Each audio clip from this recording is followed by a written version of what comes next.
তো বন্ধুরা ডোমিনোর 250 নিয়ে বা ডোমিনো সেগমেন্টের যে কোনো বাইক নিয়ে অনেকেই কমেন্ট করছে, থাকলে জানাইতাম। তো ফাইনালি ডোমিনোর 250 আছে, একদম ফ্রেশ কন্ডিশনে আছে। তোমরা বাইকটা দেখতে পারো, মাত্র 40,000 টাকা দিয়ে নিতে পারবা এই বাইকটা।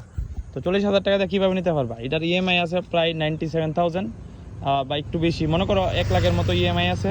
আর তোমরা যদি 40,000 দাও তাহলে 1 লাখ তোমার ইএমআই দিতে লাগবে। আর নয়তো বা যদি ক্যাশ পেমেন্ট তুমি ডাইরেক্ট ক্যাশ নিতে চাও তাহলে মাত্র 1,40,000 টাকা দিয়ে এই বাইকটা নিতে পারবা।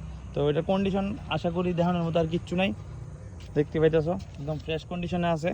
একটু ওয়াশ বাগার হলে তোমরা বুঝতে পারতা। আর অক্ষণ মোটামুটি সন্ধ্যা হয়েছে, সেই কারণে সেরকমভাবে বোঝা যাইতেছে না। একদম খুব যত্ন সহকারে রাখছে বিকজ আর এটা আমার সাথে একদম ক্লোজ একজন পার্সনই যে এটারে মানে সেল করতেছে আর কি, যে এটার ওনার আর কি। সেই কারণে আমি এটা সম্পর্কে মানে ভালো করে জানি। তো তার লেগে তোমরা কইতাছি, তোমরা যদি নিতে চাও অবশ্যই কমেন্ট সেকশনে জানাইও, তাহলে আমি নাম্বার শেয়ার করে দেবো বা এই ভিডিওর মাধ্যমেও নাম্বার শেয়ার করার চেষ্টা করুন।